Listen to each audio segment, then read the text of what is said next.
What's up, everybody? Welcome to the Pick Six Podcast, CBS Sports Daily NFL Podcast. I'm Will Brinson. I'm the host. I'm laughing. I don't know why I'm laughing. I know why you're laughing. You know why I'm you're not- laughing. Yeah. You do. I'm laughing because it's a Brady Quinn football show. Pow, pow, pow, pow, pow. We With, could actually use those this week because Miami did win this past week. They beat Florida State. Big win for them. So I'm sure there was a bunch of bwam, bwam, bwam, bwam, bwam, bwam after the game. So if you were playing in Miami and you beat Miami in college, would you go out and party? Or if you were playing the Dolphins in the pros, would you guys go like party after the games and say, like, let me ask you this, Brady, and Ryan Wilson here as well. Of course, Ryan, how you doing? Wouldn't want to cut you off, leave you out of the dark, whatever. What was the difference in like post game partying level for college versus pros after a win? well, pros again, if you're at home, it's great. But honestly, guys have families and stuff, so you kind of just go back and maybe there's a tailgate. Maybe you go, you hang out a little bit. But on Sunday, there's not as much going on. Yeah. College, it's entirely different. And that's why there's nothing better than after a big win or after a game going out and partying in college. Now, the only exception to that is when you go a couple days beforehand. So, for example, you asked the question, Miami. Miami is fantastic, especially when you're a team that, I don't know, might be on mountain time and maybe you happen to go a couple days out ahead of time early. And you get in on a Friday and you got some dinner reservations and you have a curfew, but it's, still late enough where you can go out and get a little bit of a taste of the scene. So there was definitely some of that. I think John Fox was one of the best at that as far as having us go a couple days ahead of time to make sure we could get adjusted to the time because that was the only thing he was concerned with, not us going out having a great dinner and a grand old time as a team. That was a byproduct. Well, if you're going to go to Miami, you don't want to go to Miami on Saturday and have everybody blow doors on Saturday and then be, struggle Blow doors? bus. Is that what we're calling it? You mean ski in South Florida? I mean, what kind of references are we making right now? No. I just mean like you blow your doors off. Like you just go. Right.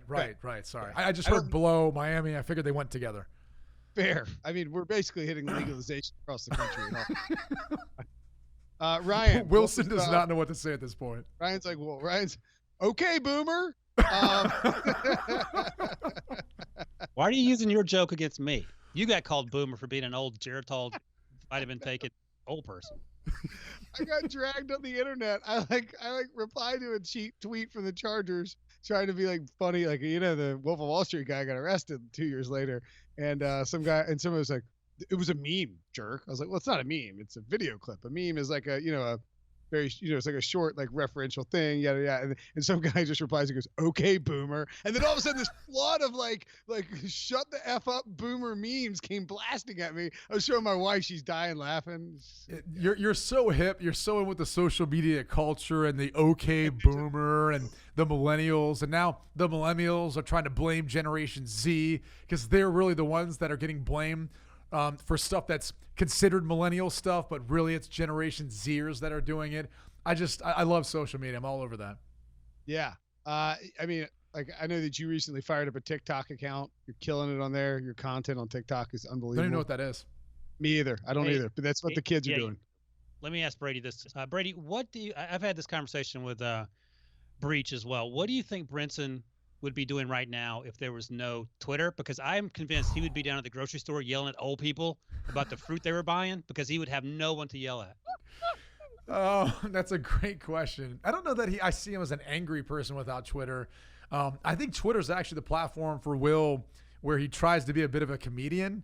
And so that's more of that platform for him. I would see Will, I'm not sure, honestly. Like, part of me sees him drinking a toughie at a bar somewhere, just constantly trying to take in sports. Part of me sees him sharpening like a blade to an axe, trying to chop down a tree with his beard. Like he'd just be out there like, honey, what are you doing? Just chopping down tree, chopping wood. It's what I do. Got to get rid of this fence. I mean, the fence ain't going to build itself, babe.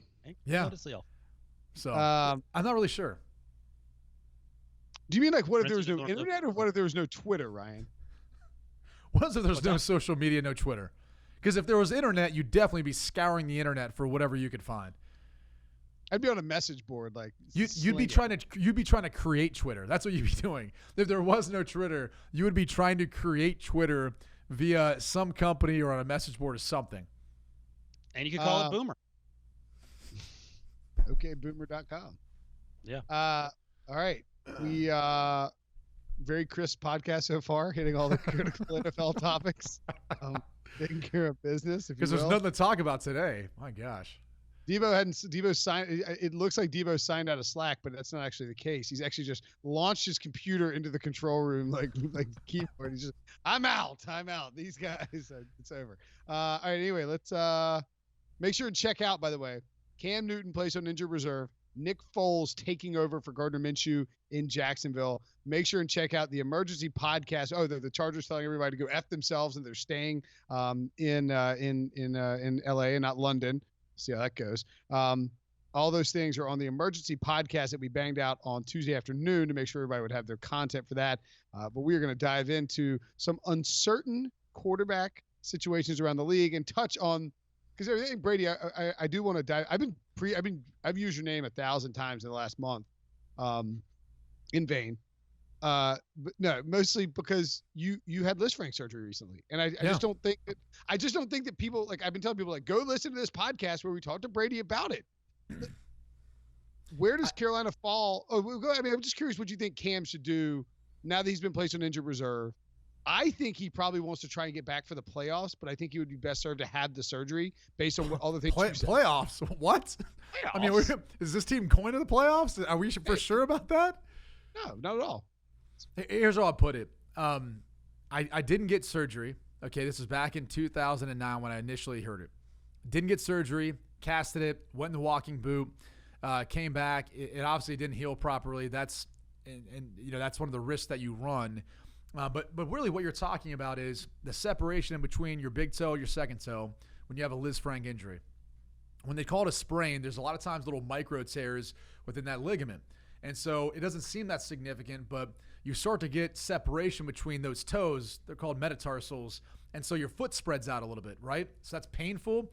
It's unstable. And it's one of the reasons why I think he struggled throwing the football early this season when he did play. So the amount of time that he would need to recover, even in the scenario where he wouldn't have surgery, would still be too long for him. I mean, I was in a boot for 6 weeks. I was in a walking boot for 6 weeks. That's 3 months right there. And I probably didn't feel like I could run again ever like I used to.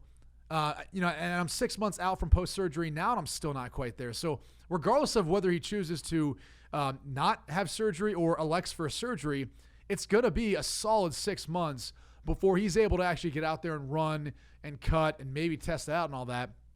Probably another 6 months until he feels like he's back to normal if he has surgery. If he doesn't have surgery, I mean, it was something that I played with for another 5 years, and I never felt like I was the same again. I always would have to deal with arthritis. I had to deal with pain constantly. I do think to some degree it probably affected my throwing motion because every time I planned to transition to throw, I would fall off a little bit on the outside of my foot instead of driving straight through a little bit because it was painful to plant on the inside. So all those things became an issue for me, but it was something that I didn't have the luxury to really take time in that point in time in my career because I wasn't established to sit out for 6 to 9 months and then wait to see what was on the other side. He's made a ton of money. He's been successful in this league, so obviously someone's going to take the chance to sign him if he wasn't going to be with the Panthers next year and if he did elect to have surgery. So my advice would be get the surgery now. Don't play the what-if game with if they were to make it to the playoffs or not having surgery because I think that's what the advice Dr. Anderson gave. I don't want to speak for him, but I can almost assure you now most foot doctors, foot specialists in particular, and he was who I consulted with for my surgery, and I actually ended up using one of his fellows. They will tell you now that you get surgery on that. Like if you get that injury, you get the surgery. Typically it's based on the separation between the metatarsals, but in this case, if he's concerned moving forward, I think with the way he plays, he should just get it taken care of if he wants to keep playing football. Yeah, I mean, that's the thing, Ryan, is that if you're Cam Newton and you want to it's really hard in life in general to decide between your long-term and short-term concerns. I mean, I think, and especially true when you're a quarterback who's at his age dealing with the mental and physical stuff that he's dealt with over the last few years. as a fellow geriatric, Ryan, how would you approach this in terms of long term? I'm just kidding. Long term, short term, like, I mean, don't you think Cam needs to get the surgery and just be like, listen, if you got to cut me, cut me. It's been an incredible run. I will sign somewhere else. Well, don't forget, 6 weeks or so ago, Cam Newton actually admitted that he tried to hide the injury. He wanted to play through it. They started 0-2. That's when they turned to Kyle Allen. And here we are 7 or 8 weeks later, and that's a wrap. So, yeah, I think Brady's right. I think you're right. I think you get the surgery and you look forward to the 2019-2020 season. It'll be by that point. But I don't know if athletes are wired that way. They're so competitive. They want to win right away. Cam sees that he's not a part of this team that's now winning football games. He probably has a lot of things going through his mind. We've talked about the contract situation for Cam. He has one more year left on his deal. We mentioned on the last Pick Six pod, the emergency pod. So I'm sure he's doing that calculus as well. And here's what I'll put out there for you. And Brady hinted at this. Do we know that there's a team that's going to pay Cam? Let's say he gets the surgery and he's ready to go in June or July. What Cam's going to want to be paid? Because it's going to be, I would imagine, a $30 million a year category. And I don't know. Look, there are a lot of teams that need quarterbacks, but I don't know if there's a team that wants to take a flyer on a guy who's 30 plus at this point, ton of injuries, and you don't know what his availability and productivity level will be in 2020. It's a valid question, and I think my response to that will be, yeah, there's definitely going to be a need. I think there might be a suit or two, someone to be willing to pay him, maybe not $30 million as far as his average annual salary, but close to that, because he's proven in this league. He's a rare talent as far as his size and ability, and if he can play the way he did last year, at least from the pocket, I think it makes you think that maybe he can continue to progress and grow. My only concern is just, does he want to? Like, does he want to start over with a new team in a new city? And it's a valid question because he's made a bunch of money. He's had success. He strikes me as the type of guy that could be potentially into other things off the field. I think he'd be great in TV if he wanted to. I think he'd be great in whatever else he wants to do. And he could be one of those players that walks away from the game a lot sooner than we thought, in part because of the way he plays it. And I think it's probably physically tough for him to deal with, but also because he's got other interests, and I think he's talented. So if he was to walk away, I can't honestly tell you that I'd be shocked, even though there would be a need for him, even though there would be some suitors out there for him. Maybe they don't want to pay him exactly what he wants, but they'd obviously pay him a lot of money to come and play for them, whether it be a stopgap or to potentially be their guy for the foreseeable future. Either way, I think that scenario could play out. All right, let's kind of rank Carolina within the context of the most uncertain quarterback situations, and I think Carolina's right up there. To me, this is, it's like at least the Bears know they don't have the answer. The Panthers have no clue which way this is all going to roll, and it's possible that everybody gets fired and Cam is released and the owner decides just to move on entirely. Who has the most uncertain quarterback situation in the NFL? Is that too broad of a question, or would you fellas have an idea about who you would pick in front of the list that might magically be sitting in front of you? I think Carolina's an interesting one. I mean, because it could be anything next year. It could be Cam still there. It could be potentially Will Allen Kyle Allen if he plays well enough. Maybe he's part of it. I don't think Will Grier, because he would have gotten an opportunity now and he hasn't. And it could be a draft pick. So that's a big-time question mark. Denver's the other one to me that I think is really interesting. I mean, you've got Joe Flacco with a neck injury that's serious, and he's out for the rest of the season. You've got Drew Lock, who, isn't ready physically, but I don't know that he looked like he was ready anyway before that to come in and play. And then Brandon Allen, who looked great in his only start versus the Cleveland Browns, but we don't know what that's going to be. So there's just huge question marks about, Denver and what happens after this season. Like, those are the two teams that I look at and say, you really don't have any clue. I think you could very easily see Jacksonville bringing both Foles and Gardner Minshew back. And then Chicago, look, we can say that Mitchell Trubisky's not the guy. I would not be shocked if they don't pick up his fifth-year option, because it at least gives them control of a guy that someone else might be high on. They can get something back in return for, to use in the draft in the future. And maybe they want to be patient with him. He didn't play a lot of college football. Maybe they want to be patient with him, continue to give him more opportunities to try to grow. No, I'm with you 100%. I think they will pick up his fifth-year option, and I think people will freak the geek bleep out, whatever it is, because it's Mitchell Trubisky and he gets people all hot and bothered. With the Broncos, man, I mean, I guess I didn't realize this because I just don't spend my free time looking at Joe Flacco's contract because it's just too depressing based on my stupid Broncos pick. But he would be 13.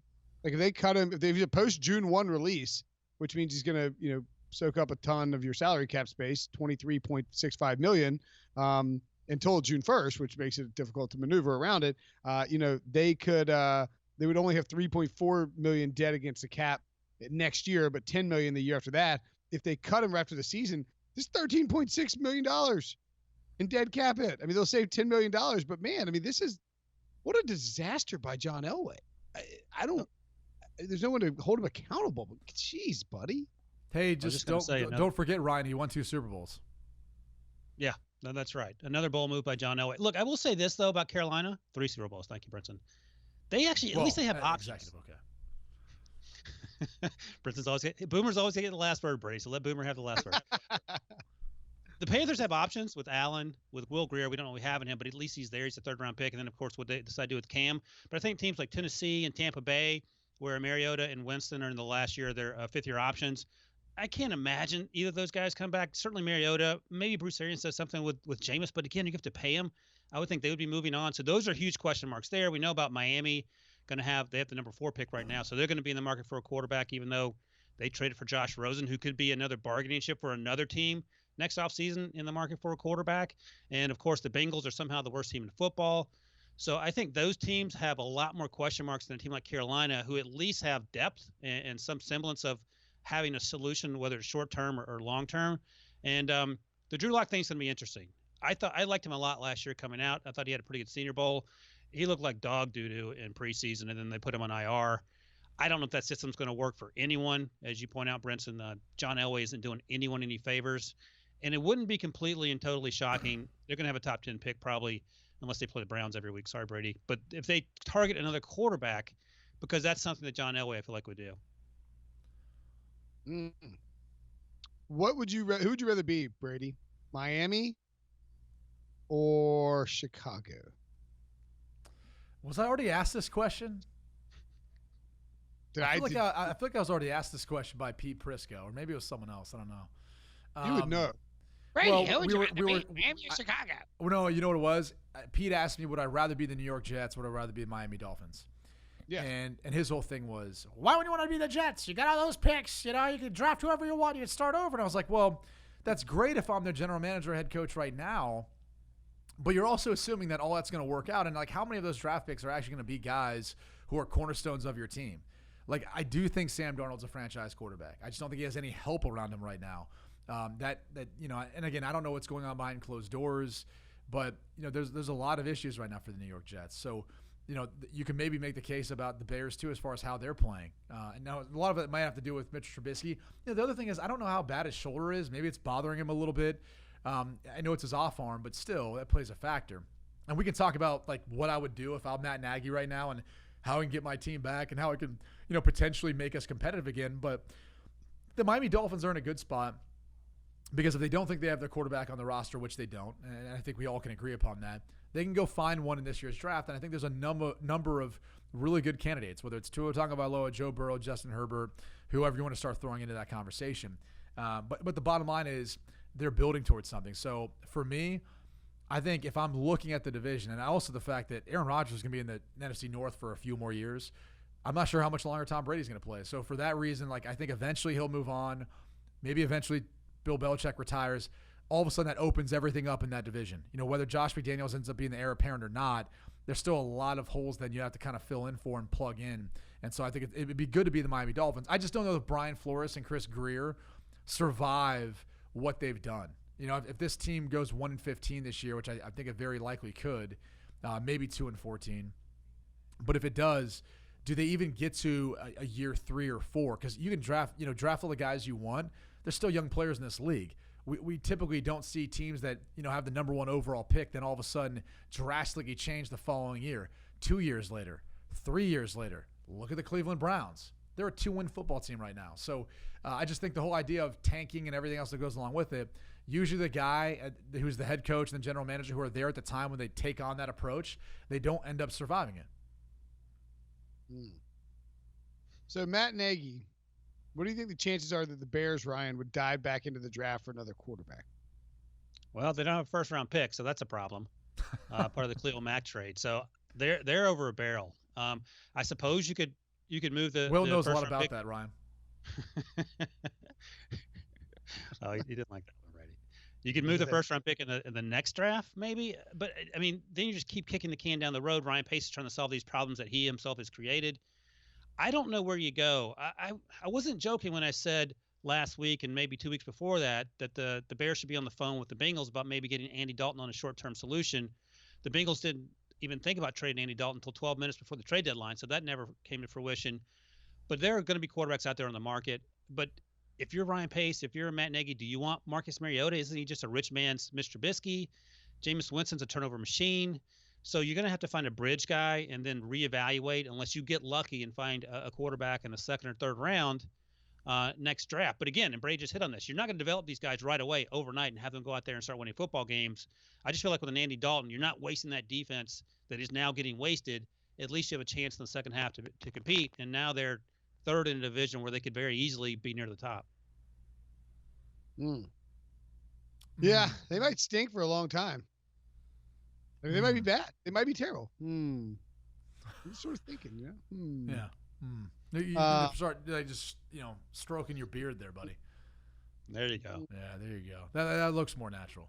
If you want to watch me stroke my beard, which is a phrase I regret saying already, you can go to youtube.com. Watch me stroke my beard online. First it was Brinson sucks. Now it's Brinson strokes. That's on the back of the hat. While he's bent over a barrel. Interesting. Okay. Jeez. What? Need a rated R. Brady's on the old Brady Quinn podcast. But you can go to youtube.com/CBS Sports and you can check that out. All right. What do you think about the Chargers moving to London, Brady? Because to me, it's fascinating from like a messing around. Like I did a whole story before the Chargers came out and emphatically denied like effing BS. Like we're not going there. That's never happened. And we love LA. It's like you just moved 2 years ago, first of all. But second of all, it's like crazy to think about all the things that would go into an NFL team being in London and trying to figure out the schedule and how they would do it. Like I was bringing a team over in blocks of like 4 games at a time. So you would fly to New York. Let's say you moved to the AFC East in this hypothetical that the Athletic posited. You flip the Dolphins to the AFC South, the Texans to the AFC West, the Chargers to the AFC East. Chargers come over, land in New York, play the Jets, fly to Cincinnati, play the Bengals, fly to LA, play the Rams, fly to Seattle, play the Seahawks, and then fly back home to London for their bye week and then have 4 home games. I mean, how feasible is all of this if they ever really wanted to go down that path, which it sounds like they might not actually be doing? Right. The owner coming out in denial of this, one tells us a couple things. For starters, they got some sponsorships, all right, in the works, okay? So don't mess it up with some of these rumors and things where they might end up moving again, whether it's London or St. Louis, maybe back to San Diego. I don't know. Oakland could use a team after this year, right? The Raiders are moving, but I don't think anyone wants to play in that rat-infested dump that is the O.co. So this is a baseball team still plays. Like, what the hell? Right. Did we just say this is the last game an NFL team will ever play on a baseball field? No, we forgot about the Chargers. No, so I think there's a chance that one may move if history tends to repeat itself. I don't think he wants to hurt whatever money or potential negotiations and talks are going on right now as they are set to obviously share the stadium with the Rams. We know they're having a hard time selling PSLs. That's been widely reported. So it's not that crazy of an idea to think, all right, this team is obviously having a hard time figuring out like how to make it work in LA. Easiest solution would be just try to go back down to San Diego. Maybe you can figure out a way of making it work. I don't know. The London idea is interesting to me. One, because I'm the type of player where if I'd gotten drafted to a team that was based in London, I would have thought it was cool, to be quite honest with you. Even though logistically it'd be difficult, and I think the team would be at a disadvantage because of some of the things that, Pete and I discussed earlier today on HQ. How would you be able to go out and work out players during the course of the week? Typically Tuesdays are the off day, and that's the day that you get a lot of scouts coming in to work out guys to fill the back end of your roster of the practice squad. In theory, that seems like a big hurdle, but how many of those guys are actually impacting your team when it comes down to it? So that's not the biggest issue. The issue is the scheduling, as you noted, Will, and it comes down to this. they would have to essentially go in quarters of the season over to the States to play maybe 4 or 3 games, depending on how many, or 2 games, depending on how many times they want to stay over there before they have to take the long trip back.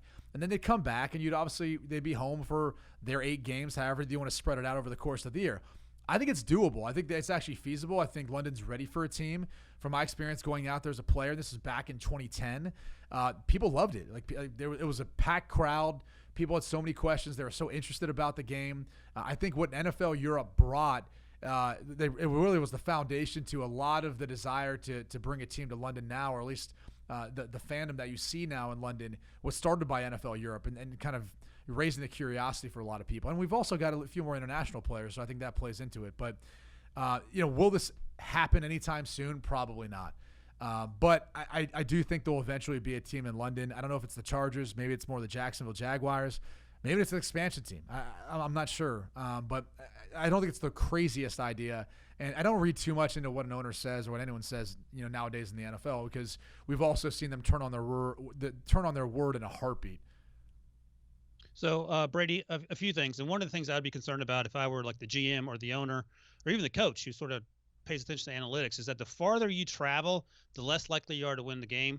Brinson's good buddy, Bill Barnwell, wrote about this at Grantland actually back in 2012 and did the math. And your winning percentage drops every 1,000 miles that you travel away from your home base. So that's a concern because you're going to do a ton of traveling. Number 2, if they swap these divisions around hypothetically and we see the Chargers in the AFC East, I can't imagine Bill Belichick's going to have a conversation where he's like, yeah, sure, I will go to London every year, throw my whole schedule up into upheaval just so I can placate all these owners to make this happen. And finally, Brady and Brinson laughed at me about this when we talked about it in the pod yesterday. You got to think about the taxes. When you go international, you're going to be paying a lot more money out. And look, players who make $200,000, $300,000 a year, they're not going to want to give up all that money just so some owners can make a ton more money on their backs because they're playing in another country when they could be playing in a soccer stadium in Carson, California, for example. It's a very valid point, and it'd be tough for free agency. People think that like guys don't factor that kind of stuff in, and I bring it up sometimes when I do my radio show on Sirius XM, and it's legitimate. Like when you're trying to compare between a couple teams, you're looking at the contract that's offered to you. Of course, you're going to look at over the period of time, how much money you're saving based on the state income tax. If, for example, I want to play in a warm weather state, I look at California and I look at Florida. You're talking about 13%. 13 cents on every dollar you make is going to the state of California versus Florida. And so it's a no-brainer depending on what the offer is at times. And, furthermore to that, think about marketing money, especially if you're a top dollar player. If you reside in that state, again, all the additional money that you're making off of the field isn't going to be taxed either as compared to, again, if you played or resided in a state that does have a state income tax. So all those things end up playing a factor. And there's no doubt, looking at how players would be taxed going over to London, it's punitive in New York or New Jersey. It's punitive in California. It's going to be even more punitive if you're going to be a player that's playing on a team over in London. And obviously it's going to hurt them in free agency and the deals that they can offer someone. Just really quickly on the schedule stuff too, the Athletics sort of floated it out there as if if there was a playoff game, they'd probably have to move quickly on it. It's like, if there's a playoff game in London, I mean, that's great for the NFL in terms of preparing it. But how mad would you be as a player if you had to leave to go to London and play a playoff game against maybe a team that had finished their season over there and it was sitting in London? You're getting hosed in that situation, right? Right. Hey, can I point out one thing? Because I'm looking at an article written by our buddy John Breach. This is back in June 3rd, 2013. And he's talking about the Raiders, how they'll travel the most of anyone this season. They'll travel 32,000 miles, and that's more than anyone else. In fact, it's more than the Bills, Giants, and Jets, who will travel combined 23,552 miles. So those 3 teams combined. The interesting thing is, who has the better record? Well, obviously the Bills have a good record, but Giants and Jets aren't doing much. And Oakland's still competitive. They're a 500 team at this point. So even with all that travel, it doesn't seem like it is, or doesn't appear as if it's hurt them so far. Maybe that'll change down the stretch. We'll have to wait and see. But it's just kind of interesting since we talked about the toll, Ryan, you pointed out earlier. And this is on a much smaller sample size than I'm sure what you referred to. It would be interesting to see how that would play a factor on the team and their competitiveness. Brady, repeat after me.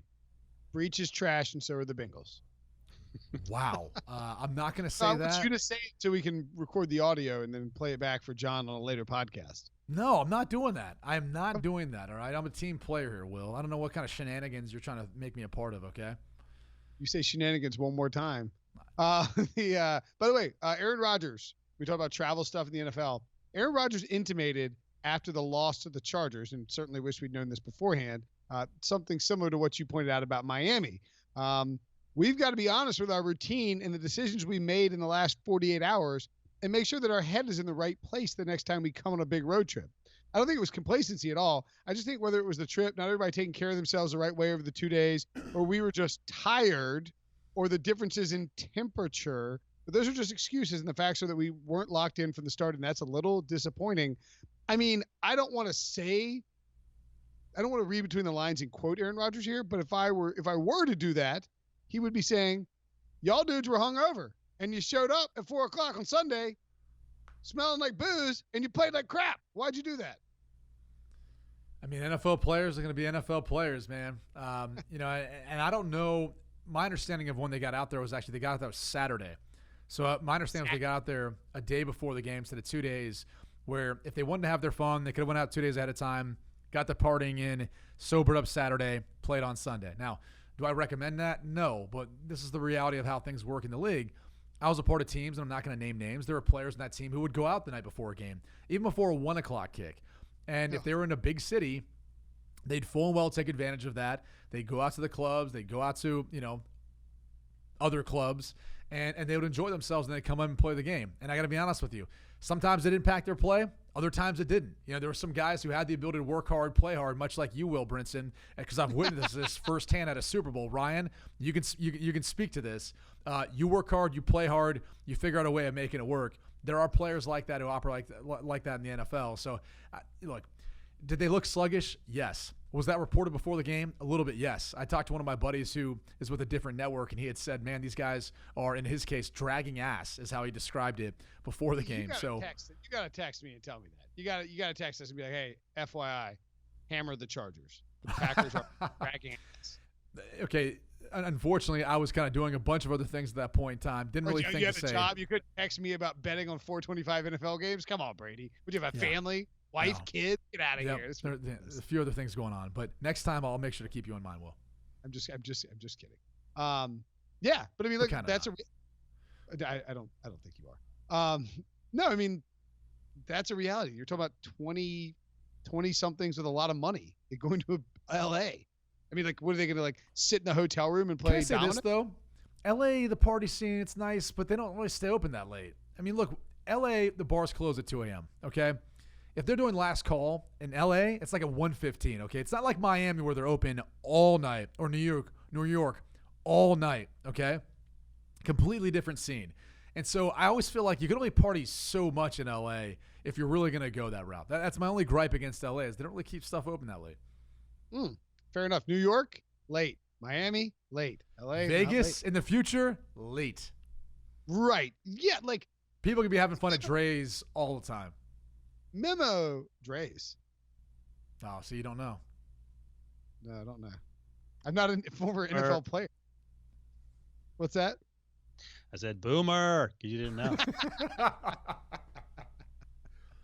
All right, we got to take a break so I can find out what Dre's is from Brady. When we come back, we'll talk some mock draft, a little college action, and then do some 5-star questions. All right, welcome back to the podcast. It's Brady Quinn football show. Maybe that can be our new theme song. All right, let's talk about porno music. Hey, really? That's not what I was going for. How excited are you guys for Saturday, 3:30 p.m. Eastern, LSU and Bama on the SEC on CBS? Excitement level, Ryan. Where you at? Burrow, Tua, where you at here? I'm doing a quick count. I think I have like 15 guys I scribbled down that could be potential like first, second, third round picks in that game. It could be higher. I have to do the tally. So it's gonna be awesome for the carryover from college football to the NFL perspective, because this is gonna be a lot of the talking points of the draft. Tua, you mentioned Burrow, all those wide receivers at Alabama. you mentioned, and Brady and Brinson, I want to ask you this question because someone put this on Twitter, and I think it's a really good question. So, Brady, are you taking Jerry Jeudy, Devonta Smith, Henry Ruggs III, Jalen Waddle, or are you taking Clemson's 2012 wide receiver class, which was Martavis Bryant, Sammy Watkins, DeAndre Hopkins, Adam Humphries, Jerron Brown? Oh, it's tough to answer. I mean, look, you're already seeing what those guys are doing now in the NFL, and especially considering DeAndre Hopkins is, one of the best. I mean, he's right up there with the Julio Jones of the world as far as how good he is. So I don't really even want to answer it because I think it's one speculative for Alabama, and it stinks because you'd take Clemson right now. At least I would. When you hear those names, you think about those players' impacts because I have – I'm not sure. Smith is a little slight of frame. Not sure how he'll transition over to the NFL, especially having to go up against, bigger, just as fast cornerbacks. How will he end? I mean, all those guys are talented, and Jerry Jeudy looks like he's going to be really talented. But if he's with a bad situation on a bad team, maybe he's not getting the football quite as much. So I hate that kind of stuff. I will say this about there's wide receivers. Right. Suck. No, I just it's hard when you have to go back and look at a group that, what do you say, from 2012, I think you said? I mean, it's tough. It's tough to be able to answer that question. I would just say this about this matchup. It's going to, in large part, give us a thought on really how we feel about each one of these quarterbacks for especially what Ryan has to do moving forward with a lot of these mock drafts, how this game is played by Joe Burrow or Tua Tagovailoa. And for me, it's interesting because you'd say, like, oh, well, Joe Burrow's already beat 2 top 10 opponents. He's looked great this year. Like, Tua's got more to prove. He's coming off an ankle surgery and, 3 weeks' time to complain this. He's got more to prove. But we've seen Tua in big moments. Like, we've seen him in big games often. Like, I don't have as many questions about Tua Tagovailoa as a quarterback as I do Joe Burrow. Joe Burrow was not even anywhere close to what he was as a quarterback last year compared to this year. And there's a reason why he ended up transferring from Ohio State. And so if of all those, like, you got to start really being picky about this as you move forward, because are you being fooled by Justin Jefferson and Jamar Chase and Terrace Marshall and some of the talented guys he's throwing to and maybe this system that Joe Brady has helped their play caller with? Or is it about Joe Burrow? Has he really just taken that big of a stride? I think this game will shed a little bit of light on that. The last thing I'll just say about these two teams, I mean, largely depending on how the game goes, if it's a close game, I think you may get both teams actually potentially playing again in the college football playoff. If Alabama loses, they probably have a lesser case to make to get into the playoff. If LSU loses on the road versus Bama, it's maybe a little more justifiable combined with what they've already done this year on their schedule. So that scenario, if it played out, I think you could have a better chance of getting two teams from the SEC in as compared to if Alabama was to lose because their schedule's been a little bit weaker this year. So just my 2 cents on the whole ordeal, but I do think it's going to be a ton of fun to watch. The only thing that could screw it up is if the college football playoff committee tonight comes out and makes them 2 versus 3, then it just doesn't make it feel as big compared to 1 versus 2. And I think there's a really good chance they put Ohio State at number 1. LSU would be 2, Bama would be 3. So I think that actually may happen. Well, you know what? Since not to go on a conspiracy theory here, but and where is College Game Day going to be in this coming week? Tuscaloosa.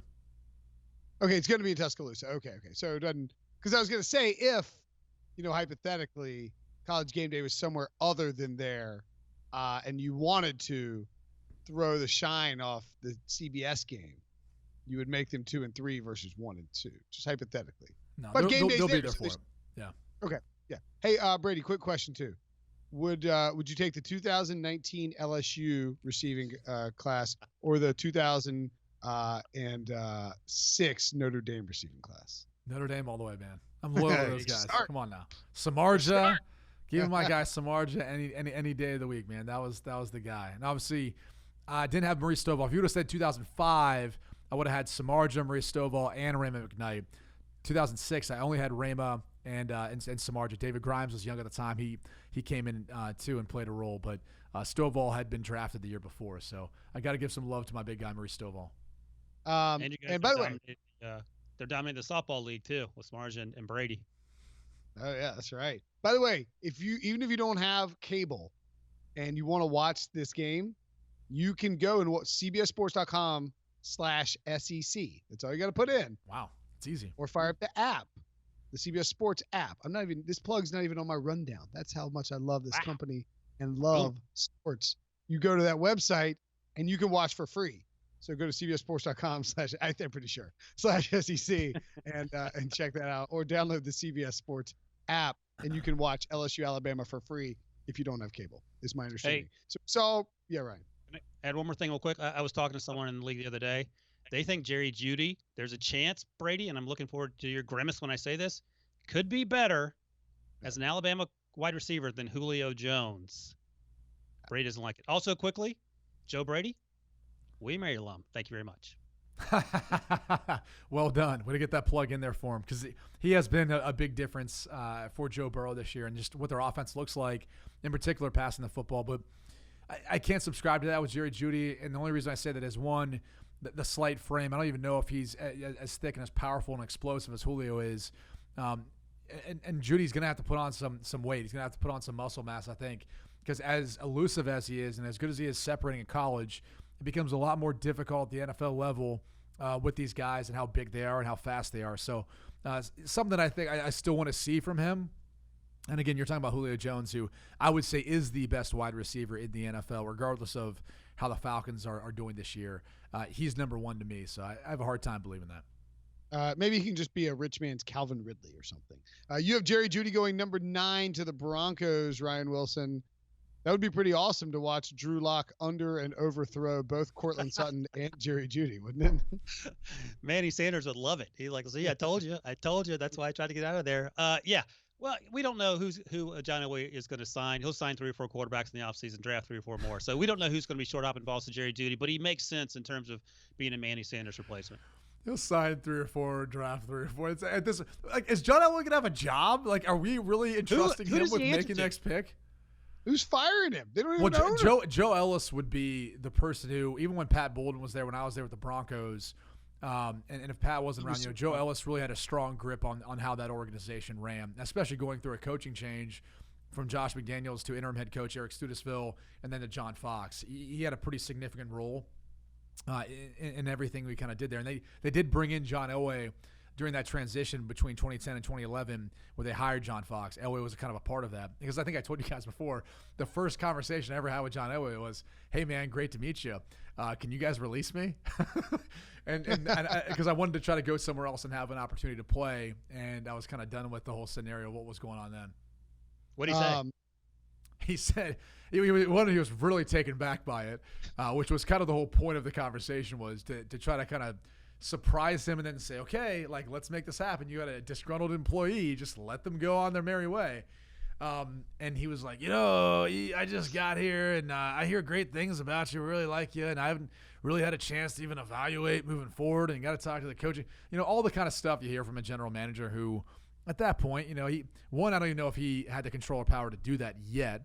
And then 2, I would just say, it was probably a little bit early in the process, but I'm the type of person where I'd like to kind of, get a little jump into it and try to make sure I could get out there in free agency and have the chance to work out for some of the other teams or get looked at by their teams and have the opportunity to go play. Heck, Will knows this. I try to start this podcast every day when we tape it 15 minutes earlier than he would like to, but he always procrastinates. It's true. You know what the thing is? Even if that's a lie, no one's going to believe it. Like, no one's gonna be like, Brinson's definitely on time and Brady's the late one. Nobody will believe that. Ryan's been sitting in that chair since like 4:35. I was gonna say Ryan is the most responsible of the 3 of us. Oh, by far. And the most likable. Not helping I'll either. say that too. Definitely the most likable. I don't know where I was going with that next. I don't really care either. Hey, as far as the mock draft goes, I do think you brought up an interesting thing earlier today when we were talking about it, Ryan. You've got Chase Young going number 2 overall to the Redskins, and I like it for a few reasons. One, they're a little bit devoid. I mean, Montez Sweat's done a good job this year. I think he has 2.5 sacks in the season so far, but they're a little bit devoid of just getting more edge pressure like that, and I think he's probably too good to pass up on. If you're the Redskins, they drafted Haskins last year, so I don't know that they need a quarterback. But that's an interesting one because, if I'm the Redskins, I don't even know if they stay in that spot, right? Like, I think you're going to see a year where you at least see a 1-2 quarterbacks, maybe 1-2-3, depending on how people feel about Herbert. And I think if you're Washington, you need so much help, you trade out of it, accumulate more picks, and maybe you're trading with the Jets, or maybe you're trading back with, in this scenario, the Dolphins, because they need a quarterback, so they'd trade up to take one. And I'm sure that's going to be a mock draft that comes out at some point. But that is one thing that I'd say. Like, I could see Washington taking Chase Young. I could just see them trading back, and then with a team that's going to take a quarterback, and then them taking him at 4 or 3, depending on how far they trade back.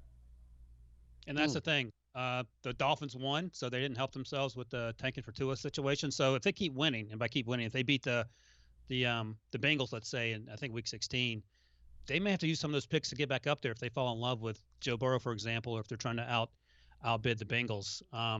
It could even be a situation, Brinson, where the Bengals are 1, the Dolphins maybe end up at 2, and the Dolphins trade up with the Bengals because they want Tua more than Cincinnati, and they'll settle for Joe Burrow or something. So it could be a lot of craziness in the next months. Yeah, I think if you're the Redskins, and by the way, just so people who didn't watch on YouTube will know, the top 5 here's the top 10 for Ryan's mock draft. Bengals take Tua at 1. Redskins take Chase Young at 2. Jets take Andrew Thomas at 3. Dolphins get Joe Burrow at 4. Isaiah Simmons to the Falcons at 5. I'll read the first 5. It would be, look, it behooves the Redskins. Ironically now, like, the Redskins would be better off if they'd lost to the Dolphins, because the Redskins aren't going to win any games. And if the Dolphins fall down and desperately need a quarterback, they might be willing to trade those multiple picks up to get that quarterback you could trade down. So if you're the Redskins, you want the Dolphins to keep winning. And, I guess you don't care if the Redskins ended up with the first overall pick, I don't know that the Bengals would trade up to get it, but I think that Miami would at least consider it. I don't know if you can have an auction. There's not a ton of teams out there, but you want Miami to try to trade up with those picks, I think, if you're the Redskins. Okay. Moving along. We have 5-star questions. People leave 5-star reviews on Apple Podcast. Can I break in real quick before we get the 5-star questions? Because we do have our boss here, Kieran Portley. He wants to be on the pod. He wants to be a part of it. And he's sitting here in the room right now. He actually just gave me an old WWE gesture. I'm not going to say what it was, but They just I think Wilson knows where I'm going with that one. What's the He's asking, Will, when did you get the screen over your mic? He's very perplexed by it, and Port wants to know when you get the screen over your mic. It's been there for a long time, the entire time we've done this show. Yeah, you can actually see there's spit on his screen. If you go into the single shot, you'll see he's wiping it off now to try to cover it. But you can see how there's a little bit of spit. Yeah, a little bit of moisture there, a little bit of moisture accumulated. It's a dent. If you're gonna die in a desert, if you need any water, there's enough water. There's enough some sort of liquid on that came from Will Brinson. You could survive for another day in the Mojave Desert. So think about that. There's my play-by-play. Look at that thing. It's just spitting out the whole time. I don't know if it's like remnants from what was in your beard or what's going on. It's not. Yeah, it's not. It's because every time I do HQ, I gotta put the mic out and plug the little lav mic in, and so the mic goes down. It gets dinged up. My dog comes in and I'm going to cut you off before you go any further because that happens way too often on this show. Ryan, one thing you got to notice, did you know Port one time actually mandated that Brinson cut his hair because it just looked so disheveled and so bad? Did you know this? I did not, but that is a fantastic story. And true to Brinson form, true to Boomer form, he didn't listen. He just went crazy. 100%. Same hairdo. Hey, Port. What's up, man? How you doing? Billy boy. Clean it up. What's going on, man? How you doing? Shave it up. Time to shave? Shave something. He was talking about this is my favorite episode of all time, Port, because you're here right now. He was talking about what were you saying about the hat you made for your wife? Can you say this again? Can you? No. Are we done with that? Okay. Why are you taunting I'm me? gonna get us all in trouble. Is he seriously suggesting I need to shave? Is that what he's saying? See, look how scared he is right now, Ryan. Look at it. He just goes, one's seriously joking about your suggesting I haircut. need to shave. It's no shave November. You're allowed to. Yeah, come on, man. I like my beard. No, it's a good beard. It's very fitting for you. Yeah. Your boss doesn't like it, but you like it. I think you should keep it. That would be the smart Will, thing to do. it makes you look smart, too. Ryan's got a beard. Yeah, but Ryan already is smart. Whether he has the beard or not, he looks smart. You need the beard to look smart. Oh, my God. Hey, you know what we call this? A tough day for Boomer.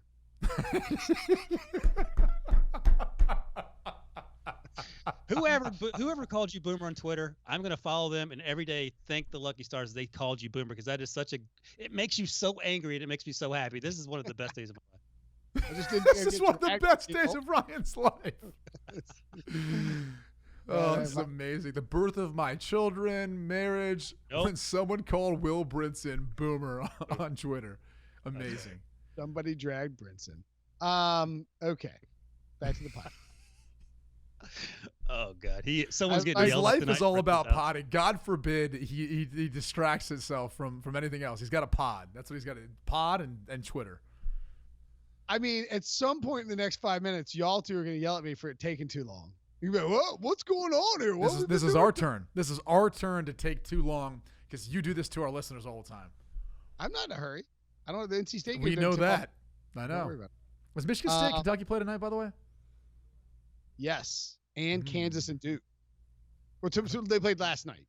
But we were recording. If you're watching the YouTube, they're playing tonight. If you're listening to the audio, they played last night. Got you. Okay, I see what you're doing. Man, I hope Notre Dame makes a college football playoff this year.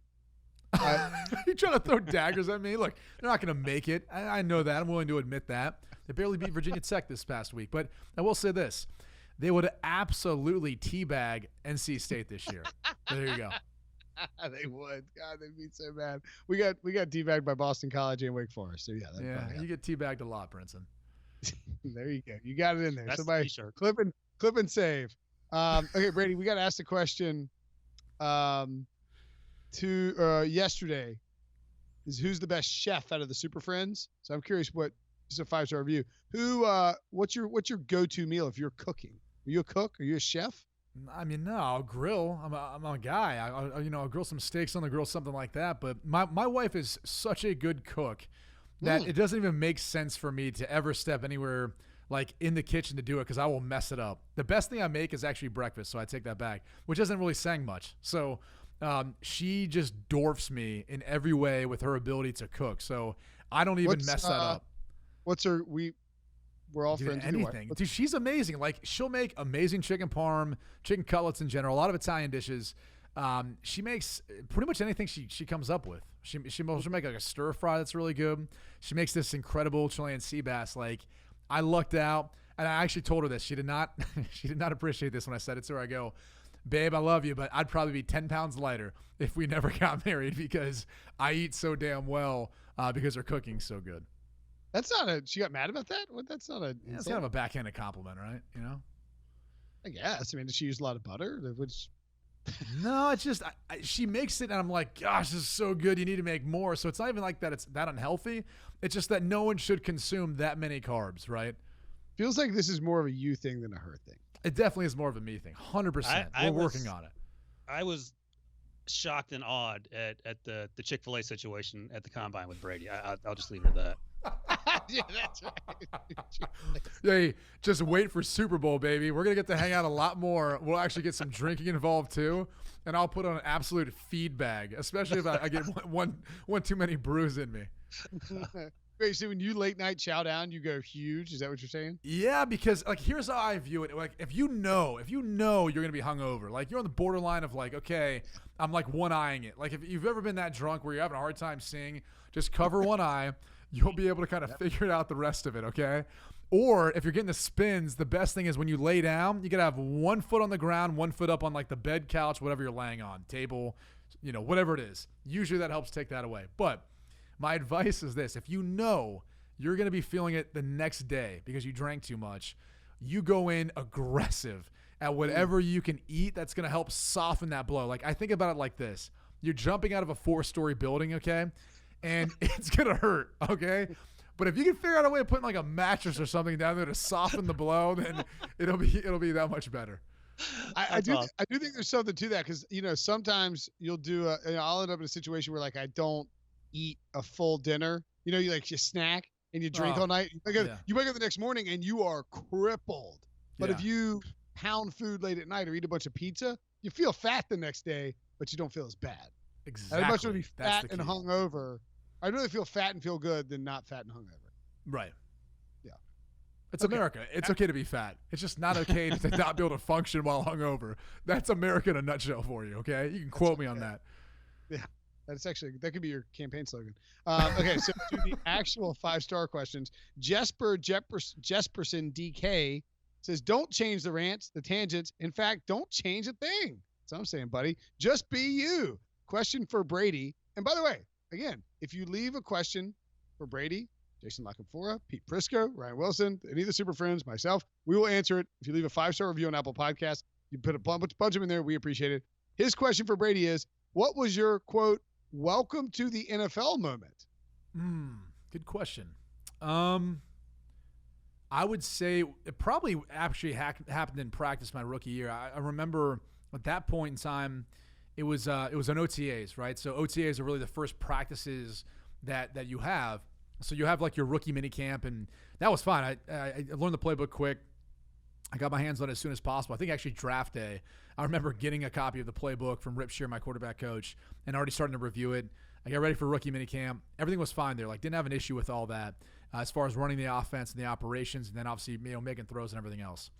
Then the veterans came in, and you're out there now competing against some of those guys. And I'll never forget like being on 7-on-7, and we had a special teamer at the time. I'm not going to name who it was, but probably more like a third string linebacker, like maybe on the bubble of even making the team. In fact, he might have made the team that year, but I don't know if he did the next year, or he might have gotten cut at some point before the season. But I remember dropping back, and it was kind of a tight window. It was like one of those things where in college you can get away with it. And I was trying to throw a dig or an in route in behind him, and I was looking off the front side, Mike linebacker. He was the weak side linebacker, and we were trying to high low him with the running back coming out to sit in front of him to entice him to come up instead of him dropping back to the dig route.